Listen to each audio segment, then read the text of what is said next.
안녕하세요. 오늘은 소아에 관련된 좀 이야기인데요. 이제 소아 환자들 중에 이제 특정 연령대에서만 나타나는 이제 좀 이슈가 있어요. 그게 뭐냐면 영구치가 이제 유치를 교환하는 시기죠. 보통은 첫 번째 큰어금니가 나오는 이제 만 6세 이후에 일어나는 일인데요. 이때 어떤 이제 특정한 이제 문제를 가지고 저희 병원을 찾아주시는 이제 소아 환자와 보호자분들이 좀 있습니다. 네, 그중 이제 몇 가지에 대해서만 제가 간략하게 좀 얘기를 해볼게요. 첫 번째는 이제 아이의 이가 부모님 보시기에도 나오지 말아야 되는 곳에서 나오는 것 같은 뭔가 그런 주소를 내원하시는 경우인데요. 특히 요거는 이제 아래쪽 앞니 쪽에서 이제 빈발하게 발생해요. 어디냐면은 이게 보이실까요? 이렇게 밑에 영구치가 올라오는데 이게 이제 보통은 아래 앞니가 이제 흔들흔들 하면서 이제 빠지고 그 자리로 이제 영구치가 올라오는 경우가 이제 일반적인 거거든요. 이제 정상적인 경우인데 그러지 못하고 이 안쪽으로 나오는 경우가 있어요. 이 혀 안쪽이죠. 그래서 부모님들이 어느 날 아이를 이제 양치를 시켜주다가 발견을 하는 거죠. 여기 왜 이가 이쪽에서 나오지? 이제 이러고 이제 이걸 발견하시고 이제 병원에 이제 찾아오시는 경우인데 이게 생각보다 꽤나 흔해요. 그러니까 이거는 사실 부모님들이 보기에는 모양이 사실 좋아 보이지가 않거든요. 유치는 그대로 있는데 안에 이제 영구치가 여기서 나오고 있으니까 안쪽에서 그래서 이제 모양이 좋지 않아서 딱 보자마자 이제 바로 치과에 아이를 데리고 오시는데 이거는 이제 잘못된 방향으로 이가 나는 거거든요. 왜냐면은 정상적인 패턴이라면 이제 유치가 있는 이제 뿌리를 타고 영구치가 올라오면서 자연스럽게 이제 유치 뿌리를 다 녹이고 그리고 이제 유치를 빼는 순간 이제 영구치가 그 위로 올라오게 되는데 그러지 못하고 이제 방향을 잘못 잡았거나 하는 경우에 근데 이 방향을 잘못 잡는 이제 가장 근본적인 이제 보통 이유 중 하나는 이제 공간이 좀 좁기 때문이거든요. 자리가 좀 부족하니까 아직 아이의 턱뼈가 그만큼 자라지 못한 상태에서 공간이 부족한 상태에서 영구치가 이제 올라오다 보면 안쪽으로 올라오는 경우가 있습니다. 그래서 부모님들은 이제 처음에 보고는 이제 꽤나 놀라서 오시는데 사실 생각보다 꽤나 흔한 일이고 처치도 비교적 간단합니다.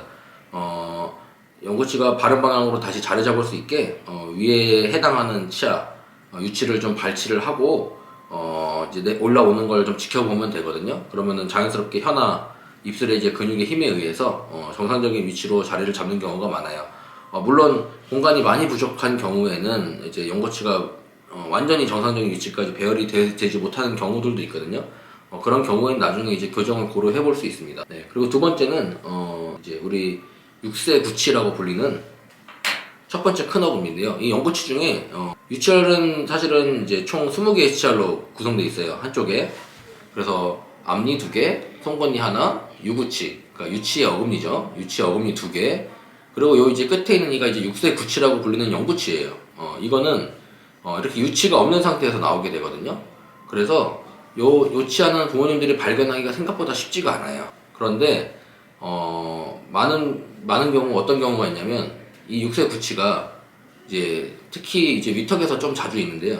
내려오다가 이 앞에 유구치 두 번째 유구치 끝에 걸리는 경우예요. 이게 생각보다 근데 빈도가 좀 있어요. 근데 이제 아까 말씀드린 이제 아래 앞니와의 차이점은 아래 앞니는 부모님들이 보면 아시거든요. 그래서 치과에 사실 바로바로 내원이 돼요. 그래서 여기 더 잘 안 나오고 있으니까 해결할 수 있어요. 근데 이 영구치가 제2유구치에 걸려서 못 나오는 경우는 부모님들이 발견하는 시기가 대체로 늦어요. 왜냐면 이 이가 이제 살 밑에 숨어 있다가 나오는 거기 때문에 잘 보이지가 않거든요, 이게. 그래서 정기 검진을 오다가 보면 이 영구치가 왜 아직 안 나왔지? 라고 이제 치과의사 선생님은 이제 궁금해하는 경우가 있거든요. 그래서 사진을 찍어서 확인해 보면 이제 이 유구치 밑에 걸려서 안 나오는 경우가 있습니다. 근데 그게 생각보다 시기를 놓친 경우에 이제 앞에 있는 유구치를 좀 이런 시기에 좀 상실할 수 있어요. 그래서 사실 이 부분은 빈도가 꽤나 있는데도 불구하고 발견이 잘 안 되는 경우가 있어서 사실은 첫 영구치가 나오는 시기인 이제 만 6세 이후에는 치과에 좀 정기적으로 다니시는 편이 좋습니다. 아이를 데리고 최소 6개월 정도 간격으로 치과에 내원하여서 이 6번째 영구치가 올바른 방향으로 나오고 있는지 확인하는 것이 매우 중요합니다. 그래서 이거 이제 첫 번째 6번 성인의 제1대구치죠. 첫 번째 영구치가 요 제2유구치 밑에 걸린 경우에 이제 해결책은 이제 사실은 그래요. 언제 발견됐느냐에 따라서 처치가 매우 달라질 수 있어요. 조기에 발견하는 경우엔 이제 간단한 방법으로도 좀 치료가 가능하거든요. 이 사이에 고무줄을 좀 끼워서 치아 방향, 나오는 방향을 살짝 돌려준다든가 하는 식으로 조금 더 간단하게 가능한데, 사실 제2유구치가 상실될 정도로 이제 손상된 경우는 이제 처치가 매우 이제 힘들어져요. 어떤 경우는 좀 이제 양쪽을 연결하는 교정 장치를 쓰거나 뒤쪽으로 연구치를 이동시키고, 그리고 요 상실된 제2유구치가 나올 때까지죠. 그러니까 초등학교 4학년 이후까지 이제 유장치를 걸거나 하는 경우로 이제 치료 기간이 길어지거나 치료 방법이 좀 복잡해질 수 있어요. 대구치의 맹출 이상의 가장 중요한 부분은 발견이에요. 빨리 발견하는 게 사실은 치료를 가장 최소화할 수 있는 방법이에요. 물론 빨리 발견한다고 해서 무조건 다 치료가 간단하게 끝나는 것은 아니거든요. 왜냐면은 너무 밑에 쪽에서 걸린다거나 아니면 방향이 애초에 내려오는 방향이 너무 이제 틀어진 경우에는 어쩔 수 없이 앞에 있는 유구치를 좀 발치를 하고 공간을 만들고 유지하는 경우도 있지만, 대부분의 경우에는 사실은 조금 빨리 발견하면은 처치가 조금 더 쉬워져요. 그래서 오늘은 이제 두 가지에 대해서 좀 얘기해봤고요. 가장 흔한 케이스, 이제 아래 앞니, 그리고 두 번째는 첫 번째 연구치가 나온 시기. 그래서 제가 마지막으로 이제 강조드리고 싶은 점은 요 시기에 이제 연구치로 교환하는 이 시기에 정기검진이 매우 중요하다.